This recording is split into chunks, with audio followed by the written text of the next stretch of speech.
We on? Hey, everybody. What Welcome up? back. We are here to kiki and spill the tea and discuss with you Canada's Drag Race Season 1, Episode 6.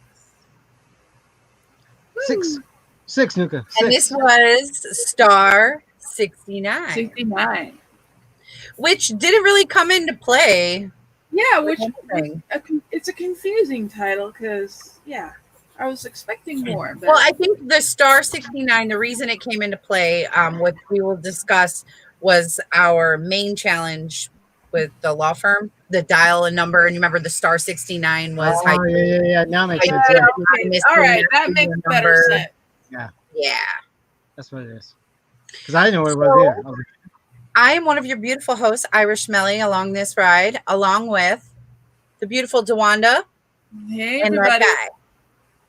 hey, Nuka. We are going to spill the tea. Let's see. A little recap from episode 5. We saw that Kiara went home. Mm-hmm. So we are down Kiara. And then we start this challenge, this episode, and we see, we say goodbye to Kiara, we see her message, and then we get into the challenge, and the mini challenge is a fortune telling challenge.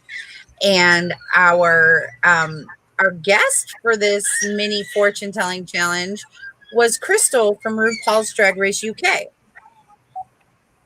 Mm-hmm. I don't remember for some reason. I was like, who is that? I know. I tried to figure it out too. I was like, wait, am I missing You were something? early in UK? Because I was not pleasing her at all. No, I don't think it was a memorable face. I mean, not that it's not a person remembered. I just don't think it was somebody who was like, oh, and I'll remember you. Somebody who left me with an impression. Didn't see it. I was like, is that Crystal Method? Oh, look, our mascot is here. No. Hi, Nuka. No. Nuka decided to play. So we have this little fortune telling challenge. Lemon is the winner of the little fortune telling challenge, where they basically just, Crystal's a caller and they have to pretend to be gypsy fortune tellers, and they, spew their little comedic spill, and Lemon won the challenge. I don't think any of them were really that funny or memorable. I was a little disappointed with that, but I thought Jimbo did pretty well, because that one was pretty good. That's Jimbo was memorable, because Jimbo did take his clothes off. He said, "I'm a psychic by day and by night." That was Boa that did that. That was Boa. Oh, that's right. I'm sorry. That was Boa, and Boa took the clothes off and had the boobies hanging out, and then had 4 boobs. So some of them had potential. Yeah. Some of them had a lot of potential, but there was no time. They kept they gave one line and then they cut it off. Yeah, it was really short, but it was the mini challenge. I mean, it was just to warm us up. So then we are introduced to our guest judge for the evening, who is Tom Green. For those of you who don't know, Tom Green is a Canadian comedian, actor. He was at one point married to Drew Barrymore for a very short period of time. I don't think they were married that long. I think they were married for like a month. He's way back in the day. Yeah, and he hasn't been very relevant in quite a while. I think the only reason he chose him is he's Canadian. Yeah. And they need obviously Canadian guest judges. That's what they've been doing. He was bigger in the 90s and the early 2000s. Mm-hmm. His humor is very, what would you call, crude humor, toilet humor. Kevin Smith humor. Yeah, I see. I like Kevin Smith. I'm not a huge Tom Green fan. He's just he's not that funny to me. He's just more obnoxious and annoying, like that little brother you just want to kick out of the room when your friends are over. He's one of those people you either like him or you don't. Yeah, pretty much.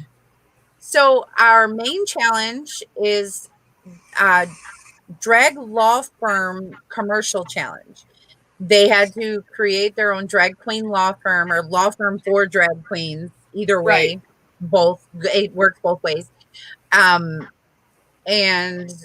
then the runway category was Canadian tuxedo, which for those of you who don't know what a Canadian tuxedo is, it's denim. Yeah. It's all Mm-hmm. full-fledged denim is considered a Canadian tuxedo. So what did you guys think about the law firm commercials? I thought they were pretty comical. They're typical infomercials. I think They that had their moment. all of them had something good about it. All of them had something iffy about it. I don't think that it took watching the challenge to figure out what they were all doing, because I was like, it really wasn't laid out for the viewer well in the beginning. Right. But played out, it was fine. It's basically just late night infomercials is all they were. And then that's pretty much what they all seemed like, was those late night lawyer infomercial commercials where you know they don't make any money, and they only they're ambulance chasers, so they're called. All those things that happen after midnight when all the regular programming goes off, and then it's just like right before the static. Two teams of two, one team of three. The team of three was Jimbo, Boa, and Rita. Then you had a Lemon Priyanka team and a Scarlett Ilona team. The Scarlett Ilona one that everybody was like praising in the judging panel was like the sissies. They were funny. I don't think it was that great. Well, the sissies reminds me a lot of. No, I didn't feel the same way as the judges. I think it reminds me a lot of Rolaska Talks. Reminds me a lot of Rolaska Talks and the Heathers. Real cliquish little group that they got going on in the workroom that gets really annoying for everybody else that's there. And by them, hopefully they got it out of their system by doing the infomercial. It is what it is. I like the physical aspect of it at the end. I thought it was hilarious. Even pointed out with that trio, that Boa did not seem fully confident in the challenge. In what she was doing. Yeah. Yeah, they all were they're all about even playing field. They all had something to say. They all were edited well. They got the concept down. So then you had to break it down to individual performances. Yeah. And I think if you review the judging panel, they pretty much had it right on. It was Bobo and our Ilona and Boa that ended up in the bottom two. Lemon, who won the challenge? Oh, okay, come on, wait a minute. Let's talk about this for a second. Yeah, slow. Yeah, what was up with that? What was up with that? Her runway was the worst, I thought, of the entire night, and her performance in the thing was just speaking French. Like I said, it's different than everybody else. She won the challenge. I was like, no. I was like, there's like 5 more performances that were better than hers. This was so far off of the mark. I was just like, what is going on? And the entire episode, she looked like she was going to cry. I was like, I know she did. His face. I missed the mark on that one completely. I don't agree. Well, with the law firm challenge, I really liked Priyanka and Lemon's commercial. Yeah. Which was that one was well done. That one. They had a path. They had a beginning, middle, and end. They knew exactly what they were putting together. They knew exactly what they were editing. There never seemed any amateurish chaos about what they were doing. Whereas the other two had bits and moments of that kind of, we're just gonna scream and hoot and holler and have fun with it. Whereas this one was really well put together. Yeah, I agree. I would have given the whole challenge to Lemon, and they hated Lemon's outfit, and I loved it. I thought Lemon's outfit was cute. Well, let's talk about that. We get into the runway and we see everybody's denim looks. Their Canadian tuxedos coming down the runway. The first one we see come out is Scarlett. Oh, I love Scarlett, from the hair to the whole outfit, the makeup. I thought she nailed it. She nailed this challenge. Hey. A lot of color. That would have been my pick for honestly, just for the Canadian tuxedo challenge itself. Her performance was good too. Did that. I wish that they would individually judge these, not judge the challenge with the runway, because I get that you do an overall tally of who won, but I think that sometimes that gets very biased, because I think the last thing they see is the runway, so it's more memorable than the previous challenge. But not this week. It takes away from the runway. And it does. It really does, because the runway, the challenge, when they do these challenges or these acting things, that's showing one side of them, which that's the performer in them. But now when we see these runways, this is the model in them. This is them, their best self forward. They're showing us what they've put together, whether they've done it themselves or had it professionally made. They chose what they're putting together for this challenge. What they should do, I thought, is they should judge the challenge before the runway even happens. That way, when they come out to the runway, they say, "Oh, someone's Rita, you won the acting challenge today. How do you feel about that?" And then that's all wrapped up in another thing, and then they judge the runway. Well, and I think also I know they give their critiques, but I think if they did it that way and we knew there was a winner for the challenge and then we get into the runway, I think it's going to motivate some of these girls to push a little harder in the runway. Right. But again, what's different is this is just a international cast, whereas when RuPaul does it, it's just RuPaul's decision. RuPaul just makes a overall decision. Yeah. So we see that who did the law firm challenge and the runway, and the winner of the runway for the Canadian tuxedo, I guess, in combination with the I do not agree with it because personally, well, why don't you tell them who won? No, I think we did. Rita. Oh, I didn't hear you say that. I apologize. Rita Vega won the runway, which I don't agree with personally. I think the runway was great. I think her runway, she was in head to toe denim, her face and everything covered in patches of denim. No, that's Jimbo. I love the idea. No. Rita, that's Jimbo. Rita was in just that little short little skirt. Oh yes, I'm sorry. You're right. Yeah, Jimbo was head to toe denim. Yeah, Jimbo, that was one of my favorites. Yeah, no, Rita won, and I thought Rita was terrible in the challenge. All she did was speak French, and that her runway look was the worst. I know, and she ended up winning. Lemons, and then we get to the point where they ask the contestants, if you had to pick someone to go home, who are you picking? And everyone was quick to throw Lemon under the bus. Oh, yeah. Until we got closer down the line, and I think it's only because they were standing closer to Lemon. They're like, I don't want to pick Lemon. But they only said Lemon because they were judging it off her runway, and they said that it wasn't put together well, it was sloppy, which is everything the judges said.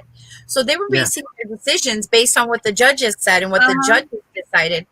And which, honestly, I don't, like you said, I wasn't that, I didn't think there was that much wrong with Lemon's look. I thought it was cute. But we find out, we do find out a little bit better. We find out the little Untucked segment that they don't like Lemon. And there's a lot of talk about how Lemon's full of herself. Well, Ilona especially, because Lemon confronts her and says, listen, I feel like you're always hating on me. You don't like me. You haven't liked me from the beginning. What's going on? And Ilona flat out says, listen, you're everything that I will never get to be. I am jealous of you. Yeah. And I thought that was great that she was honest about it. She didn't bullshit. She didn't keep being mean. But we can talk about the most important piece of this entire episode was Boa's moment. Boa's moment when she shared the story of her sexual assault was just, oh my God, that was one of the deepest stories. This is when they were getting ready for this challenge. Wow, it blew me out of the way. If you have not seen the episode, please watch the episode just for that story. I think it's poignant. I think it's very informative to what really can happen. People get really naive and really comfortable. Let's talk about that a little bit. Let's talk about that. I mean, we definitely want you guys to watch the episode because it's moving and passionate. But just to recap for you guys, Boa let everyone know that there was one night, not that long ago in the distant past, when he decided to take someone home with him. He did not want to engage in sexual relations with this person. He just wanted to go home and have drinks and have a good time. This person was not happy about that and assaulted him and then mugged him, and he blacked out. And when he was blacked out, the guy stole his stuff and beat him up some more. And it was a sexual assault, like you said. Yeah. And he woke up and was covered in his own blood and had to go to the hospital. And he shared a photo of what he had looked like afterwards. And now the positive of this is that he spoke about the community and how the drag community rallied around him after he shared that picture on social media, after he told his story. And all he said with his story was just You guys be careful who you take home because you never know someone's intentions.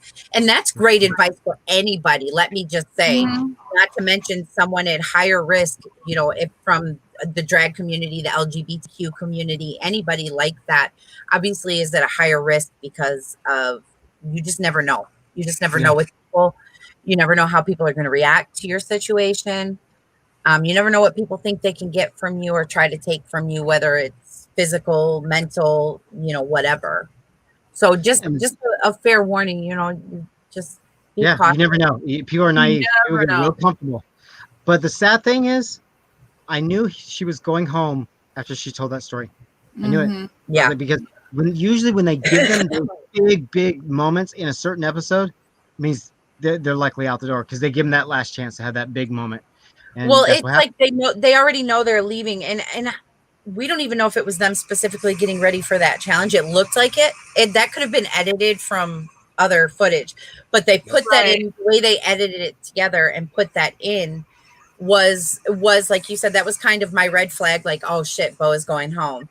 But it was also they already knew Bo was going home this episode, so let's take this footage we haven't used yet, put it in here so that we at least get Bo's story in, and you get to hear the impact of what this did to this individual and what this individual is trying to do to impact and help others who don't go through the same thing. Yeah, and for some reason it happens more and more and more on RuPaul now. It's like it usually when they have their big of the heart moment, they end up going home that week. I know. But that's what happened. The lip sync. Okay. Then we get to the lip sync, and we find out Boa and Ilona are in the bottom two for the lip sync. The lip sync song was "Scars to Your Beautiful" by Alessia Cara, which I love this song, and I think that's also why they edited the clip in, because this was the perfect song for that deep moment of the show. Right. And this was a lip sync. This kind of lip sync makes me so happy. That's how you do it. There's no stunts. There's no cartwheels. There's no pussy popping. It was emotion. It was all emotion. You could tell in the beginning she wasn't quite connected, and then there's a point in the song where she turns and she completely connected with the song, and I was like, thank you. That's what I've been wanting for all season. Yeah. Right there. Yes. So the lip sync was, like we said, the lip sync was amazing. It really was. We finally got a really good one. I was really happy. Ilona Burley wins the lip sync, so Boa is sent to sashay away. I don't agree with the lip sync. I think, like you said, you know, there was a slow start, but I think passion-wise, I saw it more from Boa than I did Ilona. Yeah, I did. I saw it from both, but I think Ilona's end when she made that turn, it was just wow. Yeah, she did. Towards the end, Ilona really picked it up. Both of them, yeah. I think not only the emotion of the music, and they started getting in their own heads, thinking of their own situations, but then the fact too that they realize, oh shit, girl's stepping up her game too. I guess I got to step up mine. Right. Like, you don't have to put on a circus to do a good you don't. No, that is how. What happened tonight? That is how a lip sync is done. Yes. Yeah. Don't get me wrong. There's a time and a place for all the other tricks and anything, but it has to be the right song. Yeah. Oh yeah. And this was a perfect performance for this song. Perfect. Absolutely perfect. So yeah, as you can tell, there are things that we don't agree with this episode, but all in all, it was a pretty good episode. Yeah, it was. It was a good episode. Overall, I was impressed. Yeah. Other the episode focused on the challenge and on the runway versus a bunch of catty stuff or whatever. So it's fun to watch. And can I just point out, after I mean, I know this was already filmed, but I know Jeffrey Boyer Chapman has been getting a lot of backlash for his performance. He was on 10 tonight. And I say performance because it feels as if he's not being genuine, and that's what people are complaining about. I would really like to point out that in his defense, I thought he was amazing this episode. Yeah. Not only did he give very poignant advice in the workroom, he listened, he asked very poignant questions, and he did it all in a normal Jeffrey Boyer Chapman voice. In the workroom, he was on during that mini challenge. The workroom he was fine. I'm saying when he was giving the advice. When he was giving the advice in there. Mini challenge, he was on 10. Mini challenge, it was like when he was giving everything that everybody's advice, complaining he about. was genuine there. Yeah. When he was giving his advice in the workroom, he was totally genuine. So I just want to say to all the Jeffrey Boyer Chapman haters out there, I thought he actually was really good in this episode. I really do. I thought he was more himself than being RuPaul's stand-in. And that's my point. So he maybe there's no reason for him to put on that show. Hopefully now he's paying attention to all the backlash that he's been getting. Well, we don't know. We'll have to wait and see if he comes back next time, because they might not with the backlash. And depending on how the rest of the season goes, because it's already been filmed. So we don't know how he wouldn't be responding to the backlash because it's already filmed. Yeah. Right. Yeah, he was both in this episode, both extremes. So, and that just proves that he can be himself. There's nothing wrong with him being himself. Definitely. So with that being said, everybody, we have brought you Canada's Drag Race Season 1, Episode 6, Star 69. 69. We love you. We love you for being here. If you haven't liked, comment, and subscribed, please do those things. Give it a big thumbs up. YouTube takes us way too seriously. All right. And also, I hate to interrupt you, Mel, but I do want to bring something up. And the fact that we still have our fundraiser going on for the Trevor Project as we speak. Yes, we do have a link in the description below if you guys want to check that out. Any amount that is donated would be wonderful to help this project out, because it helps a lot of people in the gay community. So please feel free to check that out. And any amount helps. And if you can't donate, that's perfectly fine. You know, share the link, and there may be someone out there who can. And we're almost to our goal. I want to point that out to everybody. Our goal was $333, that 100% of the proceeds go directly to the Trevor Project when you donate. $333 is our goal, because the universal number of love is 3. And we are almost there. I think we're about $100, close to $100 shy. So this is just showing you guys every dollar counts. So even if you can only donate $1, like Dawn said, share it. If you can't, just share it. That's all we're asking. It's hard times on everybody, and everybody's going through it right now. But these teens that are left in the dust that basically nobody cares about, they must be going through it even harder now. And anything will help them out. Yes. Wand of the day. Guys, we have a wand of the day. Of course we do. I don't want to forget it. This is. I don't know if you can see it. Let's get it back on. This, I know, I've been forgetting. Isn't that terrible? This is, we can't. I don't have white. This is just like a tree nub, just like bark feeling. This is Ron's oldest brother, Bill Weasley. Okay. Aww. It's a Weasley wand. Weasley wands. Yep. I love this wand. It's so good to hold. All right. Yeah, he's the one who gets married in what is it? Fleur de Cure. Yep. With that being said, we love you. We love you for being here, and we'll see you guys in the next one. I'll see you. Good night. Bye, guys. I still see you sitting here. Why are you sitting here? Go home.